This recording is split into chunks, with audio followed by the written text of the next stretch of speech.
Hi, I'm Todd Orchide, CEO of GTL Real Estate. In this video, I want to talk briefly about what your responsibilities are for repairs and inspections.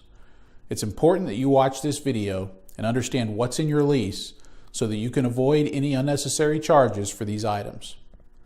First, let's talk about repairs. What items are you personally responsible for? The most common things would be what are called wearable items. In other words, items that wear out on a regular basis. This includes things like light bulbs, batteries and smoke detectors, and air conditioning filters. These are not considered repairs because nothing is actually broken. It's just an item that wears out and requires periodic replacement. These items are your responsibility to replace. When it comes to the air conditioning filters, we will actually ship these filters directly to your home as part of our monthly lease administrative fee. We do this about every 90 days during your lease. So that's a pretty easy item to remember, as you'll see the filters sitting on your doorstep when it's delivered. But we would recommend also changing the batteries in your smoke detector at the same time you change your filters. Some people might say that replacing batteries every 90 days is overkill, but batteries are pretty cheap and smoke detectors keep you and your family safe, so it certainly doesn't hurt to replace them this often. Light bulbs should obviously be replaced whenever they burn out, but make absolutely sure you've replaced any of them prior to your move-out inspection so that you don't get charged for them from your deposit. It's more expensive then because we also have to charge you for the vendor to do the work replacing them.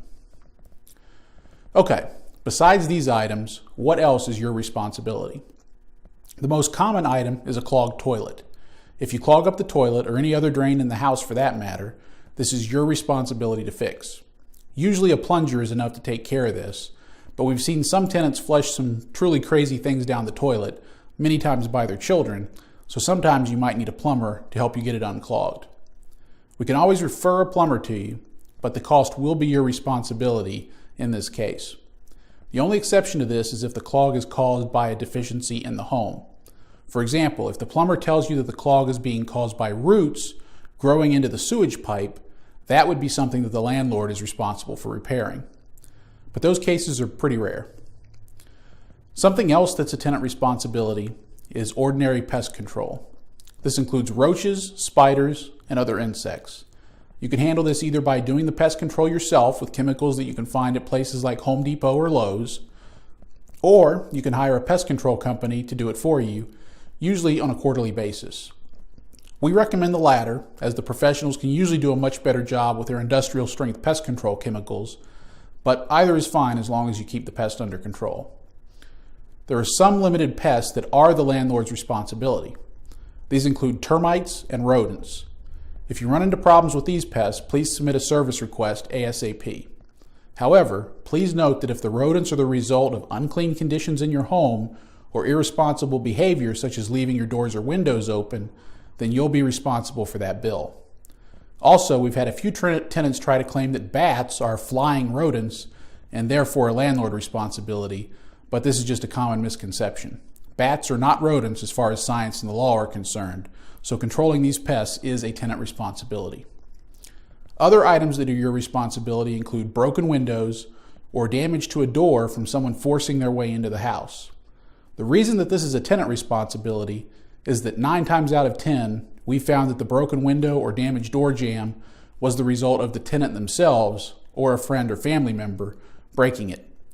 Even when the tenant wasn't responsible, studies have shown that a large majority of home break-ins are by close friends or relatives of the occupant of the home. Obviously, the landlord shouldn't be responsible for fixing a broken window if your best friend broke it. Finally, you're obviously responsible for repairing anything that you or your family or your guests have broken.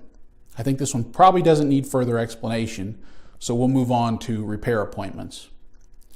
If you put in a service request to have something fixed and the vendor schedules an appointment with you, and then you no-show that appointment, the vendor will charge a trip fee, usually between $75 and $175 depending on the type of vendor. You'll be responsible for paying this charge. It's very important that you or someone you designate who must be an adult be at the home at the appointment time. A minor will not be sufficient to this. Vendors will not enter a home to do a repair if an underage child is the only person home. You need to make arrangements for an adult to be there, or the vendor will have to leave and charge that fee. Finally, the same is true of the yearly inspections. About 3 months before your lease expires each year, we will have our third-party inspection vendor contact you to schedule your yearly inspection. Your lease requires you to cooperate with this inspection so that we can get a good idea of the condition of the home. Please promptly schedule this appointment and then be sure that you or an adult is present at the appointment time. If you aren't there, the inspection company will charge a trip fee just like a repair vendor would, and you'll still end up having to do the inspection later.